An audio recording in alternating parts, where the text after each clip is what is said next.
the owner of Valupoint Valuation Counseling. I'm here to talk to you a little bit about what we do and what we don't do and why that might be important to you. Certainly it's true that all appraisers have to be licensed, and that's probably a good thing. And not all appraisers are equally qualified to do all types of properties.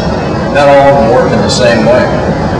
One of the things I want to point out is what makes us different, why that might be important to you. You know, almost everybody believes that appraisal or valuation is just about finding 3 sales, and that's all you really need to do. We actually think of it in terms of 3 building blocks instead of 3 sales. Those building blocks are market analysis, leading the highest and best use, which leads us to value. And it's that important part of market analysis that really does set us apart and makes us different. In times when the market's moving in different directions, and perhaps different directions than we expected them to, which is true all the time, market analysis helps us to understand timing, supply and demand, and how that relates to value. In fact, that goes so far as to say this: it's a whole lot more important to know why something has value and for how long than it really is to know what the value is. Because frankly, everybody's got an opinion about value. The markets are changing, and frankly, they're always changing. That's when we really want someone experienced to tell us what does that mean. Right now, the value, the opinion about value, which is what it is really not about what I said earlier, which is finding 3 sales. It's really about understanding when a property will sell, which has a great deal to say about how much it will sell. So it's about supply and demand and timing. Who are the users? Where are they? Where are they coming from? How does that relate to that? That's what we do. Plain and simple.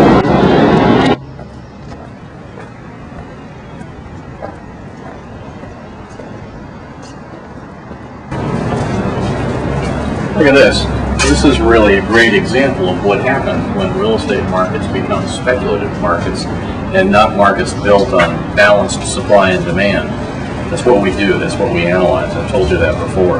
But here's the deal here. Here's a situation where speculators bought this property, moved all of the tenants out in anticipation of building a condo project. I don't see any condo project. That was 2 years ago. And I don't see any customers. I don't see any merchants. And look at this. No trespassing. No loitering. That's the message. And that message is going to stay the same message until such a time as there is new demand for downtown space, not necessarily condos.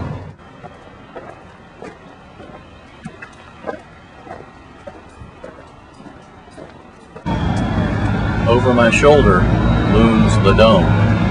The Dome, subject of lots of controversy recently. It's an interesting real estate story as well. It goes back to being even more interesting if you trace it back 20 years to the development of the site to begin with, in a largely industrial, low-income area. Now, the baseball team wants to move.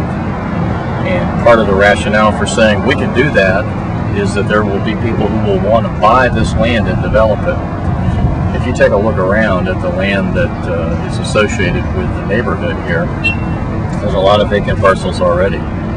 And we are in the midst of a crisis in terms of supply and demand. It's a little hard to imagine there's anyone who's going to want these parcels for development, because here's the principle. First of all, land has value because of what you can put on it, primarily, either agricultural or buildings.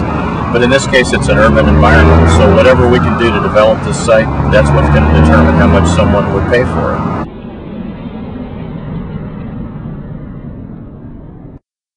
I've been appraising for 34 years. I started this company. It's based on certain principles that I believe in.